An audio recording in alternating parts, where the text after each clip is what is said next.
Сәлем достар, келесі шығаратын есебіміз осындай бір көп бұрыш кескінделген екен. Және де бірінші сұрақ бұл жерде мынау суреттегі қандай көп бұрыштар кескінделген? Бұл жерде ішіндегі мынау квадрат, сыртындағы фигура квадрат, және де ішіндегі мынау 1, 2, 3, 4 тік төртбұрыш кескінделген екен. Екінші сұрақ ABCD, бұл A, B, C, D. ABCD көп бұрышының боялған бөлігінің периметрін табу керек. Мынау боялған бұрышының боялған бөлігінің мына жердің периметрін табу керекпіз. Осы жердің периметрін табу үшін біз көрейік. Енді есебін шығарып көрейік. Бұл жерде бізде мынау сыртқы BC қабырғасының ұзындығы 9 см.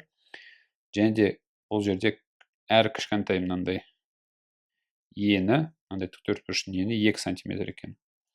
Мына жер 2, мына жер 2, және де мына жер 2 екен. Енді осы мәлімет арқылы біз мынау ішіндегі қабырғаның ұзындығы периметрін табу керек. Былай жасайық. Периметрі белгісі деп қойық. Енді бұл жерде BC 9 см болатын болса, оның мынау кескіні 2 см болатын болса, мына кескіні бізде 7 см-ге тең екен. 7 см. Мынау кескінде бізде 2 см-ге тең болатын болса, 7-ден 2 алатын болсақ, мына жеріміз бізде 5-ке тең. Өйткені 5 плюс 2 плюс 2 бізге бүкіл 9-ды береді. Немесе 5-ке 2-ні қоссақ, мына 7-ні береді. Осылайша біз мына жақты да есептейік. Егер бізге мына 2-ге тең болатын болса, 2-ге тең болатын болса, бұл жерде сыртқысында бұл жерде 9 дейтін болсақ, бұл жерде 2-ге тең, мына жер бізде 7-ге тең, және де мына жер бізде 2-ге тең болатын болса, 7-ден 2-ні алатын болсақ, 5-ге тең болады. Осылайша біз мынаны квадрат екенін таптық, ішін квадрат екенін дәлелдедік, және бұның периметрі 5 көбейту 4 тең болады 20-ға, периметрі 20-ға тең болады екен.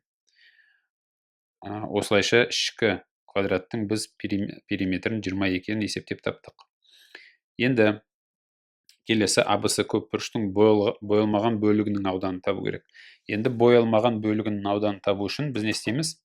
Боялған бөлігінің ауданы, ішіндегі боялған бөлігінің ауданы нешеге тең? Оны табайық. S тең 5 көбейту 5. 5-ті 5-ке көбейтсек, біз ауданы табамыз. Ауданы 25 екен. Ауданы 25. Бұл ішкісі. S ішкі. Енді сыртқысы ше. Сыртқысы бізде 9-ға тең. Және де 9-ға тең квадрат қой. Сыртқысы тең 9 көбейту 9 тең 81-ге. S сыртқы 81. Яғни енді сыртқы ауданынан біз ішкі ауданды алып тастайтын болсақ, бізде боялмаған аудан табамыз.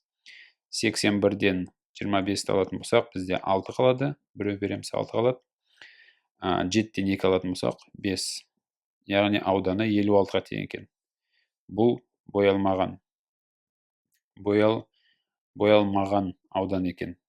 Өйткені бүкіл барлық ауданы бізде 81, оған ішіндегі боялған ауданды алып тастасақ, бізде боялмаған ауданын табуға болады. Бұл бірінші есептеудің бірінші жолы ауданын табуды. Екінші жолын есептейік. 56-ның табудың екінші жолы.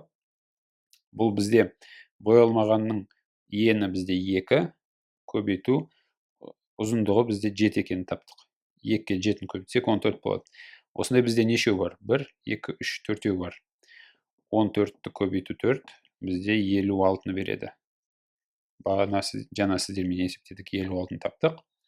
Екінші жолы боялмағанның өзін аудандарын таптық та, және оның неше фигура екенін соған 4-ке көбейттік. Осылайша біз боялмаған ауданын осылай таптық. Достар, математика онлайн YouTube арнасы сіздерге таптырмас мүмкіндік ұсынуда.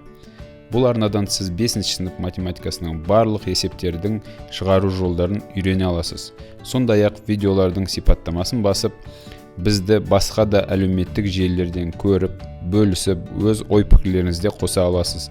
Және де осы арнаны, осы YouTube арнасын басқа да әлеуметтік желілерге лайк басып, достарыңызбен бөлісуді ұмытпаңыздар.